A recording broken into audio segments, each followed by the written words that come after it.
નમસ્કાર મિત્રો, સાહિત્ય સંગીતનું વિશ્વના ઉપક્રમે આયોજિત સાહિત્યકાર અને વ્યક્તિ વિશેષ પરિચય શ્રેણીમાં હું ભરત સાંગાણી આપ સૌનું હાર્દિક સ્વાગત કરું છું. આ કાર્યક્રમનો ઉદ્દેશ માત્ર સાહિત્યકાર કે વ્યક્તિ વિશેષનો પરિચય કરાવવાનો જ નથી, પરંતુ તેમના જીવનમાં આવતા સંઘર્ષો, તેમની જીવન સાધના, તેમની સર્જન પ્રક્રિયા અને તેમની સંવેદનશીલતાને તેમના જ મુખેથી સાંભળવાનો એક લાવો છે.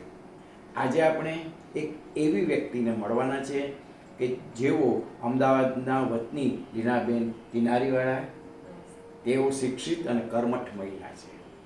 એમણે બીકોમ અને LLB જેવી કાયદાકીય પદવીઓ મેળવવા ઉપરાંત સ્વાસ્થ્ય પ્રત્યેની જાગૃતિના ભાગરૂપે ફૂડ એન્ડ ન્યુટ્રિશન સર્ટિફિકેટ પણ કોર્સ કર્યો છે. ગુજરાત સરકારના માર્ગ અને મકાન વિભાગમાંથી સપ્ટેમ્બર 2020માં ડિવિઝન હેડ ક્લાર્ક તરીકે નિવૃત્ત થયેલા લીનાબેન ખરા અર્થમાં સેકન્ડ ઇનિંગ માણી રહ્યા છે. સાચી વાત. 63 વર્ષની વયે પણ તેઓ સાહિત્ય, સંગીત અને સ્વાસ્થ્યના ક્ષેત્રમાં અત્યંત સક્રિય છે. સાહિત્યિક વાચિકમ અને કાવ્ય પઠન દ્વારા તેઓ ગુજરાતી ભાષાની અમૂલ્ય સેવા કરી રહ્યા છે. તો બીજી તરફ ગીત સંગીતના કાર્યક્રમોમાં કુશળ સંચાલક એન્કર તરીકે મંચ શોભાવે છે. શારીરિક ફિટનેસ અને તેઓ સ્વિમિંગ અને યોગા અભ્યાસને પણ પ્રાધાન્ય આપે છે. આ ઉપરાંત પરંપરાગત ગુજરાતી રસોઈના વારસાને જાળવવા એનો તો મને અનુભવ છે અને ફેલાવવા માટે તેઓ પોતાના YouTube ચેનલ પણ ચલાવે છે. પ્રવાસ પ્રેમી લીનાબેનનું જીવન શિસ્ત, કળા અને ઉત્સવનો ત્રિવેણી સંગમ છે. લીનાબેન, આજના કાર્યક્રમમાં આપનું સ્વાગત કરું છું. Thank you Bharatbhai. હવે આપણે પ્રશ્નોત્તરી તરફ આગળ વધીએ. ચોક્કસ. સરકારી સેવામાં લાંબો સમય ડિવિઝન હેડ ક્લાર્ક જેવી જવાબદારીભરી પોસ્ટ પર રહ્યા પછી નિવૃત્તિના શાળામાં તમે સમયગાળો જે અત્યારે છે એમાં તમે કઈ રીતે તમારી જાતને જુઓ છો? એકચ્યુઅલી મારી એપોઇન્ટમેન્ટ 82માં થઈ હતી, ગાંધીનગર હતી. ગાંધીનગર 5 વર્ષ સર્વિસ કરી અને ત્યારબાદ મેં મેરેજ થતાં અમદાવાદમાં ટ્રાન્સફર કરાવી અને ટોટલ સર્વિસ મારી 38 વર્ષની રહી. અને દરેક વર્ષો દરમિયાન સર્વિસ દરમિયાન મેં હંમેશા કારકિર્દી કરતાં પ્રામાણિકતા અને નિષ્ઠાને વધારે મહત્ત્વ આપ્યું હતું. અને એની સાથે સાથે મને એવા પ્રામાણિક ઓફિસરો અને સહકર્મીઓ પણ મળ્યા હતા. નસીબદાર છો, અત્યારે તો બધું દુર્લભ થઈ ગયું છે. સાચી વાત છે. અને ત્યારે એવું હતું, હું 2020માં રિટાયર્ડ થઈ હતી, એટલે કોરોના કાળ હતો. અને મેં ને મારા હસબન્ડે એવું નક્કી કર્યું હતું કે જ્યારે આપણે નિવૃત્ત થઈએ ને પછી પૈસા કમાવા માટે કોઈ કામ નથી કરવું, પણ આપણે જે શોખો બાકી રહી ગયા છે એ શોખ પૂરા કરવા છે. એટલે એ પ્રવૃત્તિ તરફ અમે આગળ વધ્યા. હવે તમે આજ વાત કરી એના અનુસંધાનમાં જરાક આગળ વાત કરીએ તો વહીવટી કામકાજની વ્યસ્તતા વચ્ચે તમે તમારા સાહિત્ય અને સંગીતનો જે શોખ છે એને જીવન કઈ રીતે રાખી શક્યા? એકચ્યુઅલી એવું હતું કે જોબ કરતા હતા, બાળકો પણ નાના હતા. મારા હસબન્ડ ઇસરોમાં હતા, એમને ટુરિંગ વધારે રહેતું હતું, એટલે સામાજિક જવાબદારીઓ, ઘરની જવાબદારીઓ મારા પર થોડી વધારે હતી. એટલે આ બધા શોખ હતા ખરા, પણ એને વધારે હું મહત્વ નથી આપી શકતી, કારણ કે પ્રાયોરિટી બીજી હતી એમ. ત્યારે હું સ્કૂલમાં પણ હતી, ત્યારે સ્કૂલમાં પ્રાર્થના કરાવતી હતી અને બીજા બધા વક્તૃત્વ સ્પર્ધા હોય કે કંઈ પણ હોય એ બધામાં લીડિંગ રોલ લેતી હતી અને હું કરાવતી હતી. એટલે એ બધું ગમતું હતું અને પહેલેથી જ વાંચનનો શોખ તો ખૂબ હતો, એટલે વાંચી લેતી હતી. એ મારી ફુરસદમાં ગમે ત્યારે વાંચી લેતી હતી અને આ જ રીતે મેં એ શોખને જીવંત રાખ્યો. ખૂબ સરસ તમે વાત કરી. હવે તમને સાહિત્યિક, વાચિકમ અને કાવ્ય પઠનનો શોખ ક્યાંથી લાગ્યો? કોઈ ખાસ લેખક કે કવિ જેમનાથી તમે પ્રેરિત હો? નાનપણથી મને વાંચવાનો શોખ હતો જ. એટલે કોઈ પણ કહેવાય ને કે પેપર્સની અંદર આવતું ગુજરાત સમાચાર છે કે એમાં, ત્યારે દિવ્ય ભાસ્કર હતું નહીં શરૂઆતમાં, તો એ ગુજરાત સમાચારની અંદર બધી પૂર્તિઓ આવે એ વાંચતા. પછી નવનીત સમર્પણ હતું, જન કલ્યાણ હતું, એટલે એવી રીતે વાર્તાઓ હું વાંચ્યા કરતી હતી. બરાબર છે. અને એ રીતે જ મારા શોખને મેં આગળ રાખ્યો હતો. અને એમાં કિશોરાવસ્થામાં બકુલ ત્રિપાઠી, જ્યોતિન્દ્ર દવે, કલાપી, એ બધાની વાર્તાઓ હું વાંચી. હાસ્ય અને કાવ્ય રસ બંનેમાં જે મારા સ્વભાવમાં છે. હા, સાચી વાત છે. હવે એક એન્કર તરીકે જ્યારે તમે સ્ટેજ પર હો છો ત્યારે પ્રેક્ષકો સાથે કનેક્ટ કરવા માટે તમે કઈ કઈ બાબતોનું ધ્યાન રાખો છો? હા, એક ખાસ એક એન્કરિંગના લક્ષણોમાંનું એક હા. ખાસ લક્ષણ હોવું જોઈએ. એટલે જ્યારે એન્કરિંગ કરતી હોઉં ત્યારે સૌથી પહેલા એવું જોઉં છું હમ. કે કયો પ્રોગ્રામ છે. સાહિત્યનો પ્રોગ્રામ છે, સંગીતનો બરાબર પ્રોગ્રામ છે. છે, કે કોઈ ઘરનું ફંક્શન છે કે બર્થડે પાર્ટી છે. તો જેવો પ્રોગ્રામ હોય હા. અને જેવા શ્રોતાઓ હોય, સાંભળનારા હોય, બરાબર છે. હા. આપણને જોનારી વ્યક્તિ હોય, એ લોકોને શું ગમે છે, હમ. એ લોકો શેની સાથે કનેક્ટ થઈ શકશે, એ વસ્તુ ખાસ ધ્યાનમાં રાખીને હું એ રીતની વાત તો કરતી હોઉં ઓડિયન્સની છું. નાડ પકડી લો યસ, તમે. તો જ મજા આવે ને. હા, કનેક્ટિવિટી ન હોય તો કોઈ મજા જ સાચી નથી વાત છે આવતી. તમારી. તો પછી તમે બોલ્યા કરો અને એ લોકો સાંભળ્યા કરે કે ચાલે કરે. સાચી વાત છે. આજના ફાસ્ટ ફૂડના જમાનામાં તમે પરંપરાગત ગુજરાતી વાનગીઓ પર ધ્યાન કેન્દ્રિત Yes. કર્યું છે. તે પાછળનો મુખ્ય ઉદ્દેશ કયો?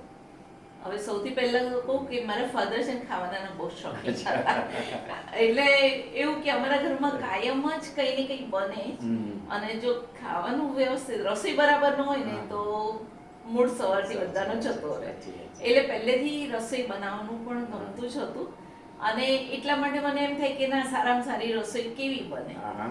એ રીતે બનાવતી હતી. પછી છોકરાઓ નાના હતા તો પણ એવું જ હતું કે દરેક વસ્તુ હું ઘરે જ બનાવતી હતી. હમ. ઘરે બનાવીને ખવડાવતી હતી.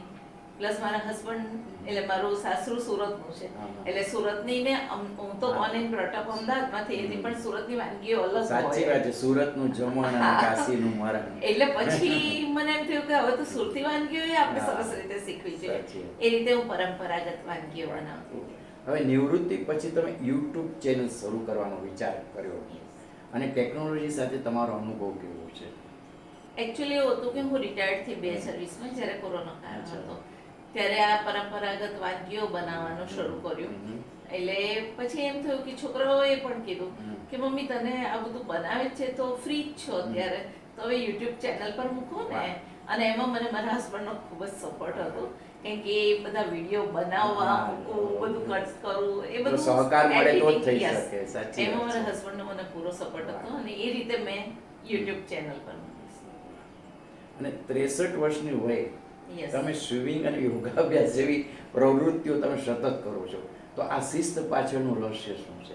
એક તો સૌથી પહેલું કે આપણામાં કહે છે ને કે સ્વાસ્થ્ય એ પહેલું હોવું જોઈએ, સુખ, સ્વાસ્થ્ય સુખ હોવું જોઈએ. અને બીજી વસ્તુ કે એકલા રહીએ છીએ અહીંયા, હું ને મારા હસબન્ડ બંને એકલા રહીએ છીએ, છોકરાઓ પોતાની કેરિયરમાં છે.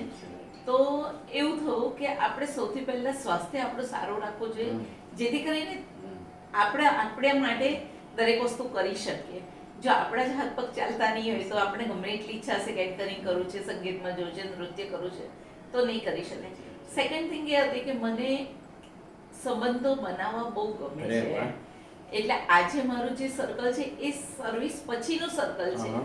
કે જ્યાં એટલા બધા નવા સંબંધો અને સારા સંબંધો, કે જ્યાં આપણે ઉઠબેસ કરીએ તો સારું લાગે બરાબર. અને ઘરના ફેમિલી રિલેશન પણ રહી શકે એવી ટાઈપના ડેવલપ સંબંધો છે. Yes. તમે સૌ સારી વાત છે કે પહેલું સુખ તે જાતે મળ્યા, અને પછી પ્રજા સાથે કે તમારી સાથે જે લોકો આવતા હોય એની સાથે સુંદર રીતે સંબંધો કેળવી હા. અને પીઆરશીપની તમે વાત કરી, એ બહુ સુંદર છે.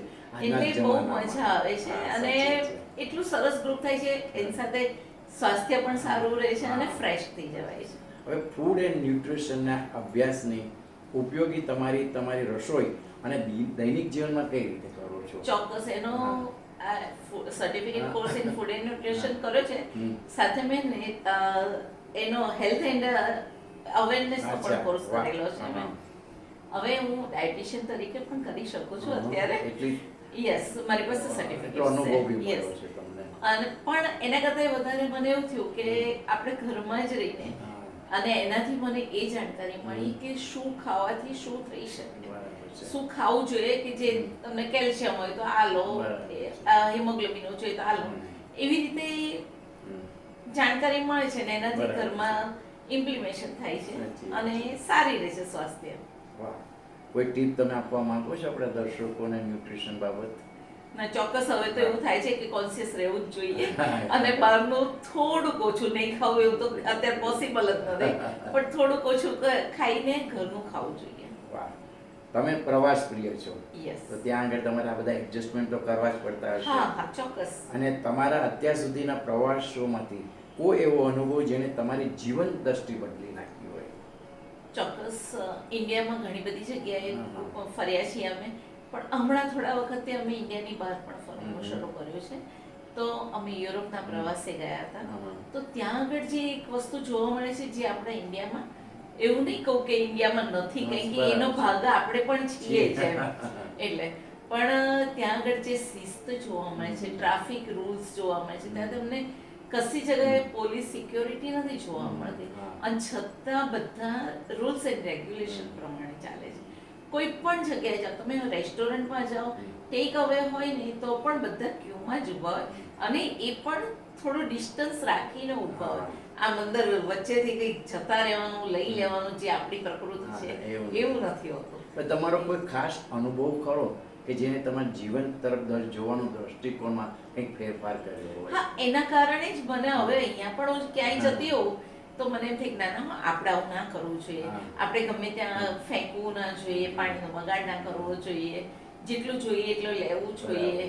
એ બધું મારામાં આવી ગયું છે હવે. એનો ફાયદો હવે ભારતને થશે. એ તો હવે આજની યુવા પેઢી અને ખાસ કરી નિવૃત્ત થતા લોકો માટે તમારો શું સંદેશ છે? નિવૃત્ત થતા લોકો માટે તો ખાસ કહીશ જ કે ગમે આપણે નિવૃત્તિ શબ્દ જ એટલા કેમ વાપરીએ છે એ ખબર નથી પડતી. એ ગવર્મેન્ટ માટે જ છે નિવૃત્તિ શબ્દ તો. જીવનમાંથી નિવૃત્ત નથી જીવનમાંથી થવાતું. નિવૃત્તિ થવાતું જ નથી. કારણ કે એ નિવૃત્તિ 58, 60, 62 એ ગવર્મેન્ટનો રૂલ છે, બરાબર છે. એટલે તમારે કમ્પલસરી તમને નિવૃત્ત કરી દે છે. પણ એ એટલા માટે નિવૃત્ત કરે છે કે તમે હવે બહુ સમય આપ્યો, હા. હવે ઘર તરફ કે તમારા તરફ લક્ષ્ય કેળવો, સાચી વાત છે. એટલા માટે કરે છે. પણ એટલે નિવૃત્તિ એટલે ખાલી એવું કહેવાય કે તમે એમાંથી નિવૃત્ત થયા છો, બાકી તમે પ્રવૃત્તિ તો ચોક્કસ કરી શકો સાચી છો. વાત છે. એટલે હું તો નિવૃત્ત વ્યક્તિઓને એવું ખાસ કહીશ કે કોઈ પણ પ્રવૃત્તિ, એવું નથી કે પૈસા કમાવાય એ જ પ્રવૃત્તિ બરાબર છે. છે. તમને ગમતી ચીજ તમે કરી નથી શક્યા ત્યાં હા. સુધી, જેનો તમારી પાસે હવે સમય છે, તો એ પ્રવૃત્તિ કરો. જે ગમે તમને, જે પ્રવૃત્તિમાં ડાન્સ છે, રસોઈ બનાવી છે, કોઈની સાથે બોલવું છે, આ છે તે છે, એ બધી કોઈ પણ પ્રવૃત્તિ તમે એક્ટિવ રહો. યસ, ટૂંકમાં. એક્ટિવ રહો, એનજીઓ સાથે કનેક્ટ હા, થાઓ, બરાબર. પણ એક્ટિવ રહો. એક્ટિવ રહેશો ને તો તમારી હેલ્થની સમસ્યા તમને નહીં નડે ક્યારે. વાહ, ખૂબ સુંદર. હવે સાહિત્ય સંદેશના સંચાલકો વિશે આપનું શું કહેવું છે? હવે ખાસ તો એવું કહું કે આટલે આપણા દેશથી દૂર બેસીને અને આપણો ગુજરાતનો વારસો, કે જે એમ કહેવાય કે આપણે કદાચ ગુજરાતમાં રહીને પણ નથી જાળવતા, કે નથી એ સ્પીડે નથી વધારી શકતા, એ સ્પીડે એ બહાર રહીને અને આપણને માનનીય કૌશિકભાઈ, માનનીય રાજુલબેન જે રીતે લોકોને પ્રોત્સાહિત કરે છે, લેખકોને, કવિઓને, મારા જેવા ઉભરતા નવોદિતોને, કે એ આમ એમની જે વાત સાંભળીએ ને ત્યાં એમાં રાજુલબેનનો અવાજ તો ખરેખર એમ જ થાય કે મીઠો શું અવાજ છે. કેવું. એમના અવાજમાં જેટલી છે ને તેમ એવું થઈ જાય, ના ના, આ તો આપણે કરવું જ જોઈએ, બસ કોઈ ઓપ્શન જ નથી બરાબર, બચતો એમ. સાચી એટલી વાત છે. અવાજની મીઠાશ છે, અને એ પ્રોત્સાહન ખરેખર એટલું સરસ આપે છે કે જે પ્રોત્સાહનને લીધે જ હું કદાચ કાવ્ય પઠન નહીં કરતી થઈ. અને મને એવું લાગે છે કે હું જે વ્યક્તિઓને સાહિત્યની મળી છું, હું તો છું નહીં સાહિત્યકાર કહી શકું, મારા હસબન્ડ લેખક છે એટલે, પણ એટલે એમના થ્રુ હું જેને મળી છું ને, એ લોકો ક્યાંક ક્યાંક, હા રાજુલબેનનો ફોન આવ્યો હતો ને, એટલે પછી મેં ચાલુ કર્યું એમ. ત્યારે એમ થાય કે કેટલી વ્યક્તિઓને આગળ લાવી રહ્યા સાચી છે વાત છે. અને સ્ટેજ પૂરું પાડી રહ્યા છે. ઓનલાઈન પણ ઘણી બધી વ્યક્તિઓ એવી છે કે જેની પાસે પોતાની કળા છે પણ એ નથી બતાવી શકતી. જ્યારે રાજુલબેનની, કૌશિકભાઈ એક વાર્તા કોઈએ મૂકી હોય ને, એ પણ વાંચીને તરત સામેથી ફોન કરે છે કે ના, તમારું લેખન બહુ સરસ છે, તમે લખતા રહેજો. એટલે આવું પ્રોત્સાહન તો ખરેખર સાચી વાત એ છે. લોકો જ આપી શકે છે. હવે છેલ્લો અંતિમ પ્રશ્ન, સાહિત્ય સંદેશના સભ્યોને આપ શું સંદેશો આપવા માંગો છો? હવે એ સાહિત્ય સંગીતના વિશ્વના કે એના સભ્યોને સંદેશો આપવા માટે તો કદાચ એવું લાગે છે કે હું બહુ નાની છું, એટલે એક ક્ષેત્ર માટે નાની છું કે હું કોઈ સંદેશો એવો ના આપી શકું. પણ ચોક્કસ એટલું તો કહીશ જ કે લખતા રહેવું જોઈએ, કે પ્રવૃત્તિ કોઈ પણ કરતા રહેવું જોઈએ. અને જો આટલો સરસ સપોર્ટ આપણને મળતો હોય સાહિત્ય સંગીતના વિશ્વ તરફથી, એના એડમિન તરફથી, તો ચોક્કસ તમારી પ્રતિભાને આગળ લાવવી જોઈએ અને જેથી દેશના આજે કદાચ મને એવું લાગે છે કે કોઈ આટલું મોટું ગ્રુપ નહીં હોય કે જેના 45,000 સભ્યો હા, હશે. સાચી વાત. આ કદાચ વર્લ્ડનું ફર્સ્ટ ગ્રુપ હશે કે Largest જેના group હશે. યસ કે જેના આટલા બધા મેમ્બર્સ હશે.